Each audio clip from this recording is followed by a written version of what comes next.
ملک ہمارا ہے، supreme court ہماری ہے،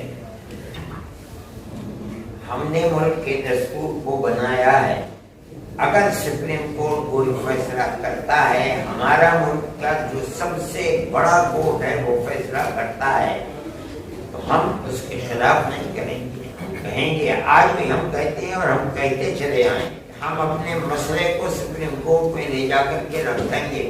سپریم کورٹ جو فیصلہ کرتا ہے ہم اس فیصلے کے اوپر ہم خاموش ہو گئے۔ کہتا ہے سپریم کورٹ کہ یہ مسجد اپنی جگہ بنی ہوئی ہے، یہاں رام مندر نہیں تھا، تو مسئلہ ختم ہو گیا کہ یہ آستھا کا کوئی مسئلہ نہیں ہے۔ لیکن انہوں نے کیوں کیا ہے، میں اب اس بات کو کہوں کہ کیوں کیا ہے، یہ بات نہیں ہے، نامناسب بات ہے، لیکن میں اس کو آستھا کی بنیاد پر نہیں سمجھتا۔ آستھا کی بنیاد پر تو جب ہوتا ہے تو وہ یہ کہتے ہیں کہ یہ مسجد رام جنم بھومی کی جگہ ہے، مندر تھا، اس کو توڑ کر کے بنایا گیا مندر، یہ نہیں کہا کہ جب 91 کا قانون آ چکا تھا تو اب بابری مسجد کے سوا کسی مسجد کے مسئلے کو اٹھانا نہیں چاہیے۔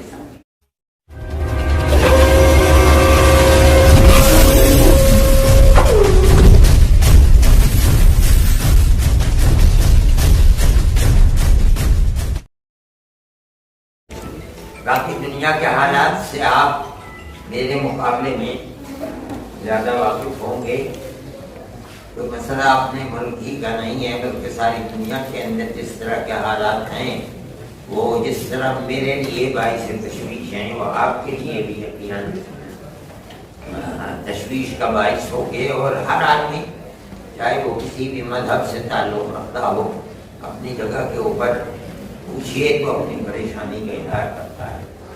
ہم بھی دنیا میں آپ کی طرح رہتے ہیں، آپ ہماری طرح رہتے ہیں، وہ حالات ہیں، ان حالات کی فکر ہر ایک کو ہے، اور ہم بھی یہ چاہتے ہیں کہ اللہ تعالیٰ ان حالات کو اوپر والا ٹھیک کر دے تاکہ سب لوگ چاہے وہ کہیں بھی دنیا میں رہتے ہیں پیار و محبت کے ساتھ چین و سکون کے ساتھ زندگی گزار سکیں۔ یہی میرا کہنا تھا۔ کچھ مدعے کی بات کر لیتے ہیں، جیسے گیان واپی کو لے کر کے اور کاشی وشوناتھ مندر کو لے کر کے لگاتار چرچا ہو رہی ہے۔ رام مندر بھی اب ڈیٹ آ چکی ہے 22 تاریخ کو لے کر کے ایودھیا میں، تو اب گیان واپی اور کاشی وشوناتھ کو کیا دیکھتے ہیں، کیا آپ کی سوچ ہے اس کو لے کر کے؟ میں تو یہ سمجھتا ہوں کہ دیکھیے کانگریس گورنمنٹ کے اندر جو سن 91 کے اندر چیز ہوئی تھی اس نے یہ مسئلہ مسلمانوں ہی کا ہے، اس نے بڑی حد تک مسلمانوں کو مطمئن کر دیا تھا، اور ہم یہ سمجھتے تھے کہ اور مدعے ختم ہو گئے، لیکن فرقہ پرست ذہنیت نے ان کو ختم ہونے نہیں دیا، اور گیان واپی مسجد اور متھرا کی عیدگاہ کے مسائل کو بھی شروع کر دیا۔ جو 1-2 دن پہلے ہائی کورٹ کا فیصلہ ہوا ہے اس نے گیان واپی مسجد کے سلسلے میں گویا کہ انہیں یہ مجبور کر دیا کہ وہ سپریم کورٹ کی طرف جائیں۔ جو کمیٹی لڑ رہی ہے وہ کمیٹی اس کے لیے تیار ہے، اور اس نے سپریم کورٹ کے وکیلوں سے بات چیت بھی کر لی ہے، جہاں تک میں جانتا ہوں وہ اس مسئلے میں کورٹ کے اندر لے جائیں گے۔ اب کورٹ کے مسائل کیا ہوتے ہیں، کیسے ہوتے ہیں، وہ تو آنے والا وقت بتائے گا، ہم ابھی اس سلسلے میں کر سکتے ہیں، لیکن یہ بات طے ہے کہ وہ سپریم کورٹ کے اندر جائیں۔ صاحب آپ کو لگتا ہے کہ جو مسئلہ ہے، یہ جو گیان واپی کا مسئلہ ہے، اس میں سیاسی پارٹیوں کی جو چپی دکھائی دیتی ہے، اس پر جو دوسری پارٹیاں جن کو آپ سیکولر پارٹیاں کہتے ہیں وہ بھی خاموش ہیں، اس پر کیا کہیں گے آپ؟ نہیں، ہم کیا کہہ سکتے ہیں کسی کے خاموشی، سیاسی پارٹیوں کے خاموشی یہ اچھی چیز نہیں ہے۔ میں یہ سمجھتا ہوں کہ جنہوں نے قانون بنایا تھا انہیں اس مسئلے کے اندر آگے آنا چاہیے تھا، تو یہ کہنا چاہیے تھا کہ جو قانون بنا تھا اب اس قانون کے خلاف نہیں کرنا چاہیے، لیکن اگر وہ خاموش ہیں تو یقیناً خراب بات ہے۔ لیکن سر کورٹ کا جو فیصلہ ہوتا ہے، جیسے مان لیتے سپریم کورٹ کا فیصلہ تھا بابری مسجد اور رام مندر کو لے کر کے، اسی طریقے سے گیان واپی کو لے کر کے آپ کہہ رہے ہیں آگے لڑائی بھی ہوگی، کورٹ میں لڑائی ہوگی۔ سپریم کورٹ اگر کوئی فیصلہ دیتی ہے تو کیا جمعیت علماء ہند جو ہے اس کو ایگری کرتا ہے، مانے گا؟ ملک ہمارا ہے، سپریم کورٹ ہماری ہے،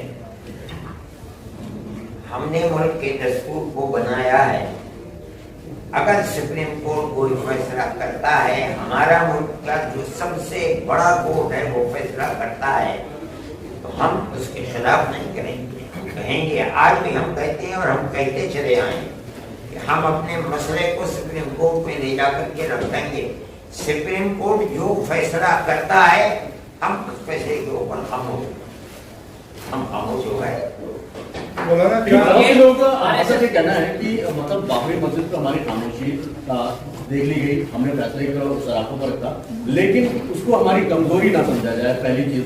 दूसरा, उसमें ये कहा गया है कि जिस तरीके से ये चीजें हुई आस्था के नाम पर, आस्था अगर दूसरों के लिए है तो हमारी भी आस्था है। नहीं, मैं नहीं समझता हूँ कि आस्था के नाम के ऊपर भी है।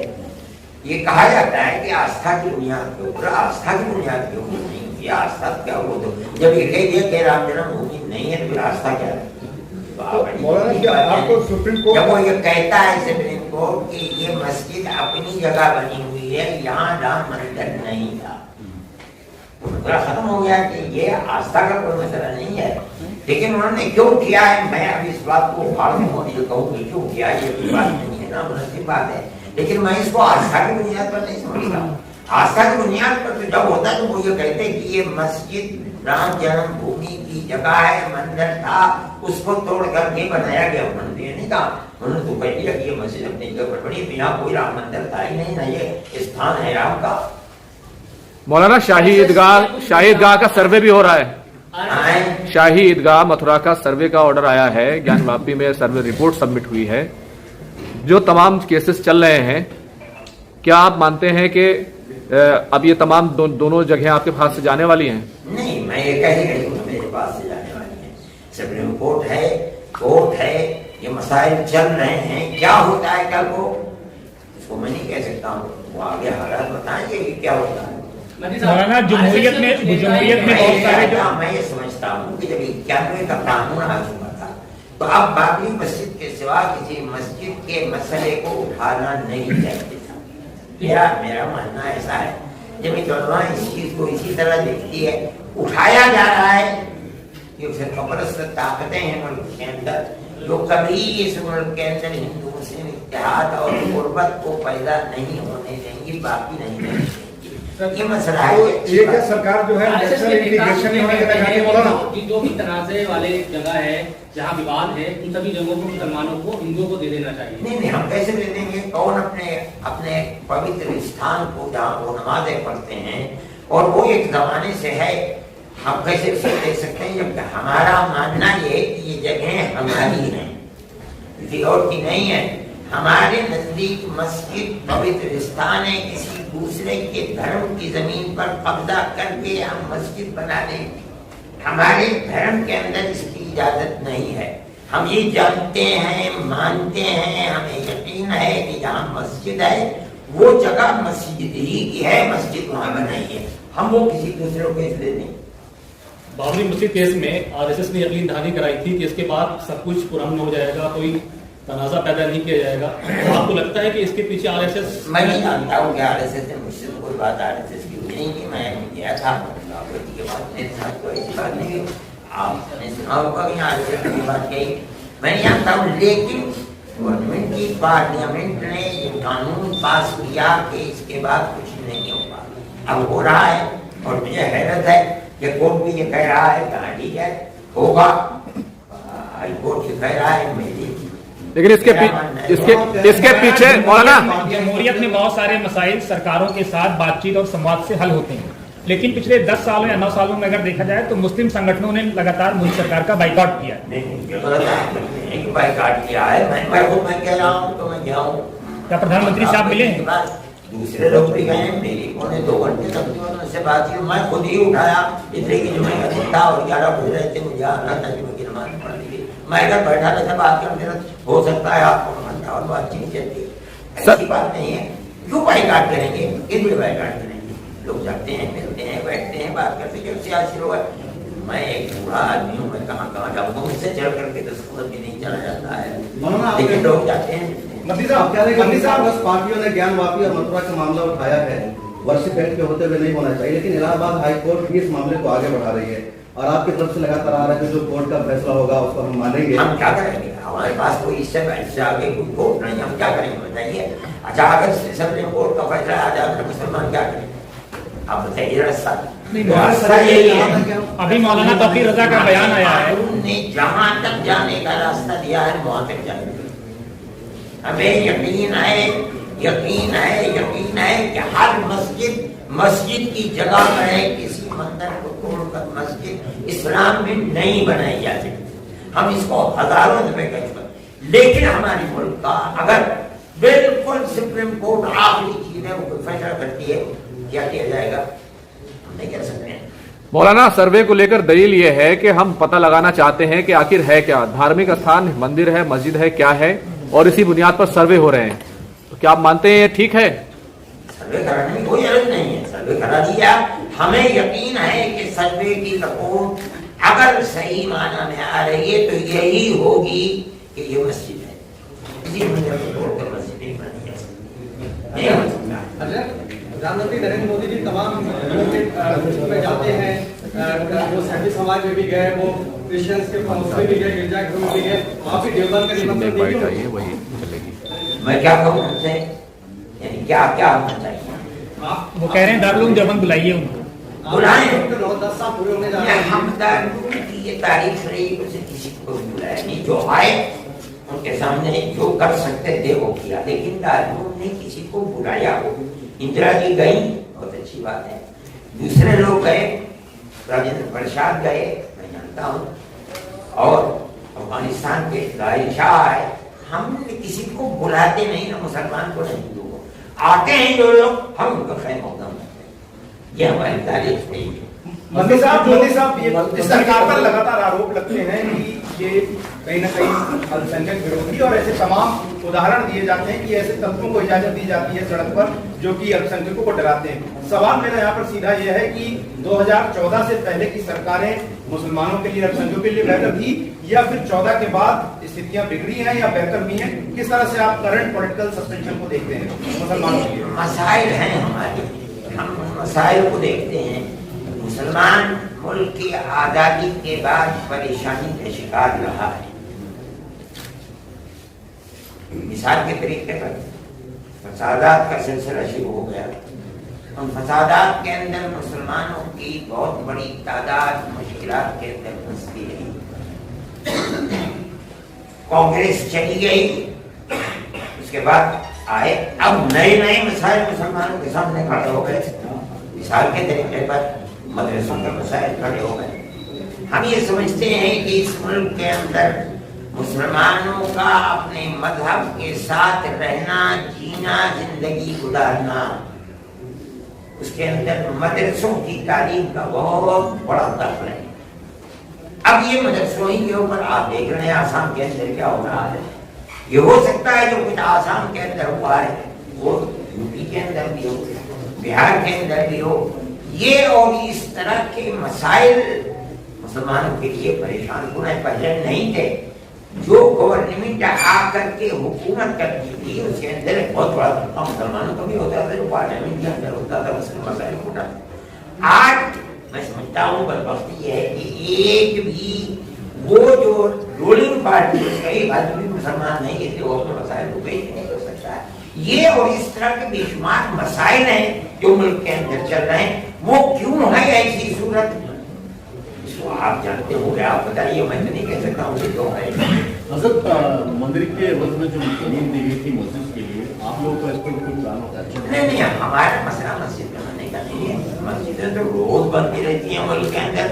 47 के अंदर मुल्क आजाद हुआ, मान लीजिए कि 1000 मस्जिदें थी, आज मुल्क के अंदर 50,000 मस्जिदें बनी हुई हैं। हम अपनी किसी मस्जिद को लेकर के जब के पार लिया, ये सुप्रीम कोर्ट कहता है कि वो मस्जिद अपनी जगह पर है, इसके बावजूद हमारे जमीन को ले लिया जाता है। हम किसी दूसरी गवर्नमेंट की दी हुई जमीन को मस्जिद को बनाएंगे, नहीं बनाते मस्जिद। हमें जहाँ जरूरत होगी आप रोज बनाते हैं मस्जिद। कमेटी से बात हुई, जो कमेटी यही है कि हम उसके बदले के अंदर वो जगह हमारी मस्जिद की आज से पहले भी थी, आज भी। जब सुप्रीम कोर्ट कह रहा है कि ये मस्जिद की जगह है, पहले की मस्जिद थी और आज भी मस्जिद की जगह है। आपने उसको ले लिया, आप हमसे कहते हैं कि आप इसके बदले में कुछ ले लो। हमारी जमीन के बदले में आप हमें जमीन, हम तो नहीं लेते, हमें कोई जरूरत ही नहीं है। हमें 50 मस्जिदें मुसलमान है ऐसा मुल्क के अंदर, जो 50 आलीशान मस्जिदें आप चाहे वहां खड़ी कर देगा और रोज बनती है मस्जिदें, हम क्यों लेंगे गवर्नमेंट के लिए? मंत्री साहब, एक सवाल यह है कि बार बार कहा जाता है हिंदू पक्ष के द्वारा कि औरंगजेब ने या अलग अलग मुस्लिम शासकों ने मंदिरों को तोड़कर मस्जिद बनाने की बात कही। क्या आपको लगता है कि इस बात में कोई सत्य है? दूसरा ये क्या कि इतिहास सुधारने की बात तो मेरे भाई ऐसी बात नहीं है। आप अगर जाएं और कर्नाटक को देखें, महाराष्ट्र के अंदर जाएं, आपको बड़े बड़े मंदिर मिलेंगे जिसके अंदर शाह मुगलिया के जमाने से उनकी दस्तावेजात मौजूद हैं कि उन्होंने जमीनें दी। एक मंदिर की बात ऐसी है जिसके अंदर एक वाकया पेश आ गया था, एक औरत के साथ जो गुजरात के एक हिस्से की किसी नवाब की औरत थी जिसके साथ उन्होंने किया, बल्कि औरत नवाब की भी नहीं थी, किसी राजा महाराजा की थी, जिसके साथ मामला हुआ उसको तोड़ दिया गया। वरना कहीं कोई ऐसी बात नहीं। मंत्री साहब 100 साल पहले इसराइल और फिलिस्तीन के बीच, चूंकि आपने जब हिंदुस्तान के मसाइल नहीं है, बैरूनी ममालिक के भी मसाइल है, तो फिलिस्तीन और इसराइल के बीच जो जंग चल रही है गजा और इसराइल के बीच, उस पर हिंदुस्तान की जो फॉरेन पॉलिसी है उस पर आपका क्या कहना है? और कल ही वज़ीर आज़म ने जो नेतन्याहू है इसराइल के प्राइम मिनिस्टर, उनसे बात की है और बंदी की एक तरीके से पेशकश की है, तो इस पूरे उस पर क्या कुछ जमीन का इस मसले को समझना चाहिए।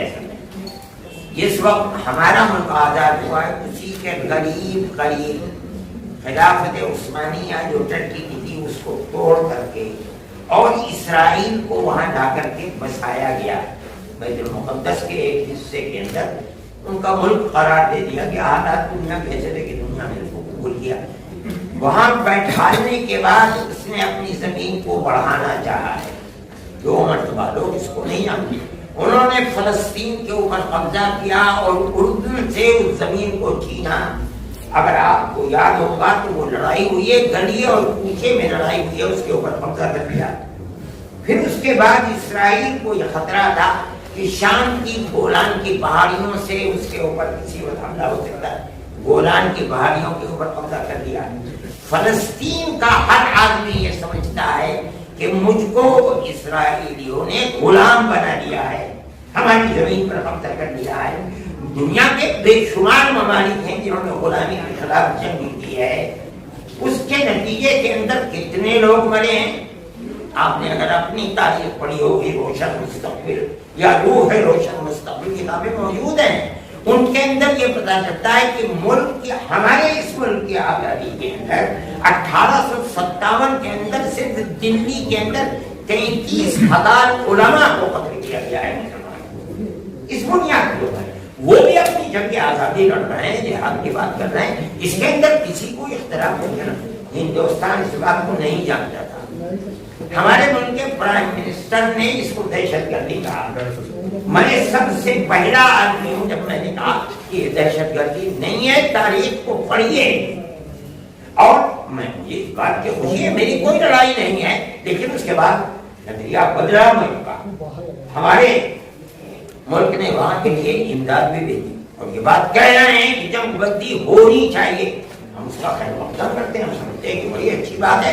हम जो बात कह रहे हैं वो बात तारीख के हवाले से सही है और जंगबंदी होनी चाहिए। और हल इसका वही है कि इसराइल अपनी जगह के ऊपर आए और इन मुल्कों को आजादी के साथ इनको फलस्तीन को भी मुल्कों जिंदगी के तस्लीम किए जाए। और अगर नहीं होंगे तो इन्होंने अपना लोहा मनवा दिया है, चाहे अमेरिका की कितनी बड़ी इमदाद हो और चाहे इसराइल कितने हथियार लेकर बैठे, लेकिन इन लोगों ने जंग चकवा दी है। इसलिए मैं ये समझता हूँ कि हम अमान को कायम करने के लिए वो तजवीज कि ये भी आजाद रहें और इसराइल भी अपनी जगह पर रहे, ये इसराइल की जिंदगी के लिए बेहतरीन तरीका है। नहीं तो इसराइल खत्म हो जाएगा। हजरत, एक सवाल है कि एक तरफ तो हम ये कहते हैं कि हमारा मुल्क जो है वो आदमी तशद्दुद का है, अहिंसा का है, दूसरी तरफ यही मोदी हुकूमत जो है वो फलस्तीन का नाम लेने पर भी सोशल मीडिया पर नौजवानों के खिलाफ मुकदमे दर्ज कर रही है, उन्हें गिरफ्तार किया जा रहा है। उन्हें बोलने नहीं दिया जा रहा है। हमने क्या आपकी यही बात है? और नामा कलाम में भी हमने यही खबर लगाई कि दुआओं पे भी पाबंदी, पुलिस ने अइम्मा को धमकाया कि अगर आपने मस्जिद में दुआओं में फलस्तीन का जिक्र किया हम केस करेंगे। मैं नहीं जानता। तो सवाल है कि इजहार यकजहती के लिए क्यों नहीं ये बात लोग ये निकल रहा है। देखिए, मुल्क के अंदर फिर ज़हनियत भी हर सतह के ऊपर, पुलिस हो, मिनिस्ट्री हो या अफसरान हो, पूरी तरह आज से नहीं एक जमाने में ये बात जो आप कह रहे हैं ये थी इब्तिदा के अंदर ऐसी, लेकिन मेरे ख्याल में अब ये बात नहीं है, नजरिया बदला है। और अगर करते हैं जो फिरकापरस्त ताकतें हैं और ज़हनियत है, मैं और आप और गवर्नमेंट भी उनको कुछ नहीं कर सकते। मौलाना 100 साल पहले आरएसएस ने एक टारगेट सेट किया, 100 साल हो गए आरएसएस ने एक टारगेट सेट किया और मुस्लिम संगठनों का ये मानना है कि आरएसएस अपने मकसद में कामयाब है। जमीयत उलमा हो, जमीयत अहले हदीस हो, ये 100 साल से ज्यादा पुराने संगठन हैं, लेकिन लगातार ये जिस मिशन को लीड कर रहे थे वो कहीं ना कहीं खत्म होता जा रहा है। ये बात नहीं है जो आरएसएस ने अपना प्रोग्राम बनाया था, यकीनन आरएसएस आज इस प्रोग्राम के अंदर कामयाब है। हमने जो प्रोग्राम बनाया था वो इतना मजबूत प्रोग्राम था कि मुल्क आजाद उसी प्रोग्राम की बुनियाद के ऊपर हुआ है। अगर वो प्रोग्राम हमारा नाकाम रहता हिंदू और मुस्लिम के इत्तेहाद का तो मुल्क आजाद नहीं हो सकता। हजरत शेख उलेंद्र रहमतुल्लाह अलैह ने माल्टा की जेल से आकर के ये बात कही कि अगर हिंदू और मुस्लिम इत्तेहाद होगा मुल्क की आजादी के अंदर, मुल्क आजाद होगा। और ये फरमाया था कि अगर सिख जैसी जंगजू कौम भी साथ आ जाएगी तो मुल्क की आजादी और करीब आ जाएगी। जमीयत उलमा उसके ऊपर लग गई। हमने हिंदू मुस्लिम उस वक्त कभी ये नहीं कहा कि ये हिंदू है या मुसलमान है, जो है सब साथ आए, यहाँ तक के मुल्क आजाद हो गया। मुल्क की आजादी के बाद जिनके हाथ में इक़्तिदार की बागडोर आई है, अगर वो मुल्क की आजादी से पहले जैसे हमारे कंधे से कंधा लगा करके चलते मुल्क इस जगह न पहुंचता, ये हमारा कसूर नहीं है। तो क्या इसके लिए कांग्रेस को मुजरिम मानते हैं? मैं मानता हूँ सिर्फ कांग्रेस को नहीं, मैं आज की गवर्नमेंट को भी नहीं कहता हूँ। वो लोग जो फिरका परस्ती की बुनियाद पर दीवारें खड़ी करते थे, यकीनन ये कोताही है कि वो खड़ी कर रहे थे और हम कहते थे कि पकड़ो इनको, पकड़ो। जिन्हें अगर आज नहीं पकड़ोगे तो या आज हमारा खून पी रहे हैं, कल तुम्हारा भी खून पिएंगे। आज उनके खून भी पी रहे हैं, तो फिर परस्त ताकत को अगर पकड़ लिया जाता कभी के लोग। वहाँ साहब एक सवाल है, 2024 का इलेक्शन बिल्कुल करीब है, उसकी तैयारी भी चल रही है। मुस्लिमों का रहनुमा कौन होगा? क्योंकि सवाल है पार्टियों की मीटिंग हो रही है, गठबंधन हो गए हैं, उनकी मीटिंग शुरू हो चुकी है। आप ये बताइए कि मुसलमान किसको अपना रहनुमा चुनेगा? बीजेपी को लेकर के तमाम बातें होती हैं और गठबंधन को लेकर तमाम बातें होती हैं, किसको चुनेगा? मैं सियासी आदमी नहीं, मेरी कोई राय इसके अंदर नहीं है, न जो मुसलमान की राय, लेकिन मैं ये समझता हूँ कि वो पार्टियाँ जो फिरकापरस्ती नहीं रखती हैं और फिरकापरस्त ज़हनियत ऐसी नहीं है जो मुल्क को नुकसान पहुँचाए, उन पार्टियों को इख्तियार करना चाहिए ताकि फिरकापरस्ती की ये सूरत जो आज बिल्कुल कहते हैं कि छूटा हुआ ऊँट है, जहाँ चाहे वहाँ चला जाए, ये सूरत बाकी ना रहे। मौलाना साहब, कंफ्यूजन है, फिरकापरस्त वो पार्टियां कौन है जो कि फिरकापरस्त नहीं है, अब यही तो डिफाइन नहीं हो पा रहा। नहीं, फिरकापरस्ती का मतलब ये है कि वो अपनों की तायीद हर चीज के अंदर, गलत चीज में भी करें, सही चीज के अंदर, यही फिरकापरस्ती का मतलब है। एआईएमआईएम की राजनीति को आप कैसे देखते हैं? एआईएमआईएम की राजनीति को लेकर, ओवैसी की राजनीति को लेकर मैं नहीं समझता, उसका नुकसान ज्यादा है, फायदा नहीं होता। मेरी राय कोई राय नहीं। अब मानते जो मौजूदा हुकूमत है, मोदी सरकार, उससे आप क्या तवक्को करते हैं? इस तरह की चीजें मुसलमान मुद्दे है तो 14-15% मुसलमान है, क्या चीजें होनी चाहिए? मुसलमानों को साथ लेकर चलते, लेकिन ये बात हो नहीं पा रही। मुसलमानों को साथ लेकर चलना चाहिए। और मैं ये बड़ी बात नहीं कहता हूँ, ये बात और हर आदमी उसको देखना है कि इतनी बड़ी पार्टी जो मुल्क के अंदर हुकूमत कर रही है, ये समझिए कि पूरा पार्लियामेंट उनके हाथ में है, लेकिन उसमें मुसलमान गए हैं, इसको आप देखिए। और अगर नहीं है तो अपनी सियासत की रुख को मैं समझता हूँ बदलना चाहिए। मुसलमानों की तरफ से लगातार कहा जाता है कि जो बीजेपी है वो आइन पर भरोसा नहीं रखती, उनका एजेंडा है हिंदू राज बनाना। अभी अमित शाह का एक बयान सामने आया कि आइन पर उनको मुकम्मल भरोसा है और इसी के सहारे हम चलेंगे। अगर वो आइन के ऊपर चलते हैं तो आइन ने उनको आज़ादी नहीं चाहिए। जो मसाइल पैदा किए जा रहे हैं, संसदीय कोर्ट का मसला है, तलाक का मसला है, इनसे पीछे हटना चाहिए। और अगर नहीं हटते हैं तो इसका मतलब ये है कि दस्तूर के दफात को जो अक़लियतों के लिए दिए गए हैं, उन्होंने मजहबी मुकम्मल आज़ादी, इसका मतलब ये है कि आज़ादी।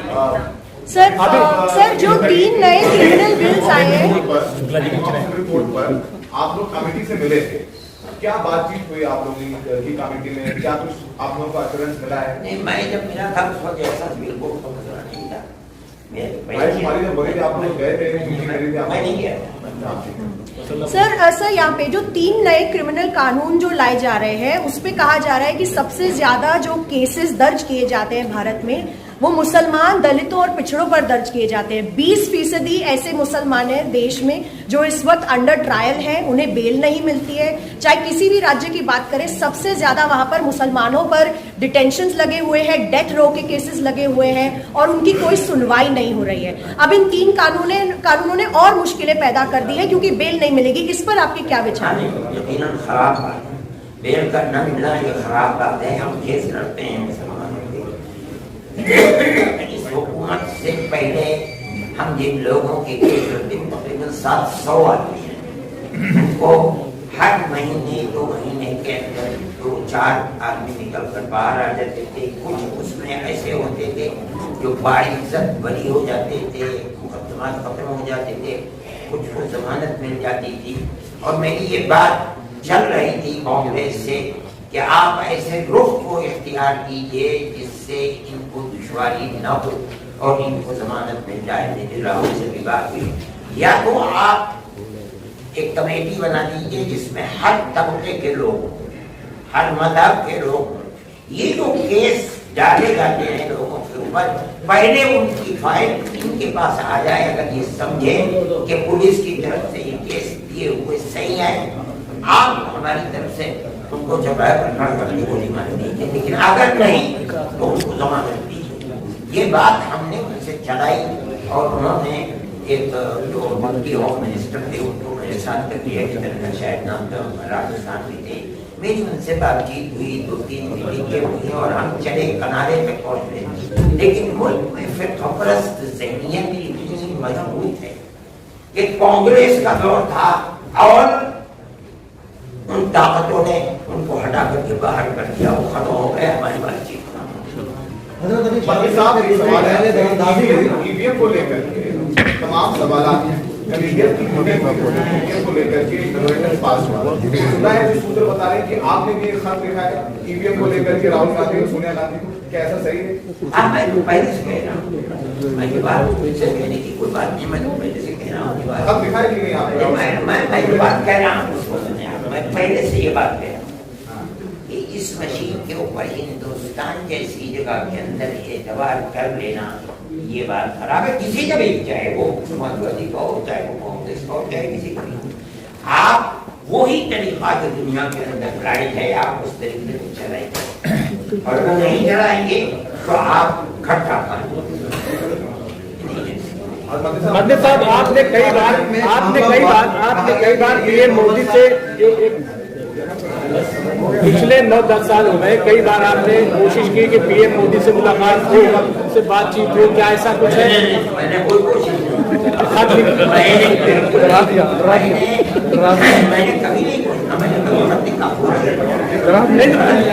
नहीं तो मुलाकात अगर करना चाहते हैं, मसले को हो गया, ओवर।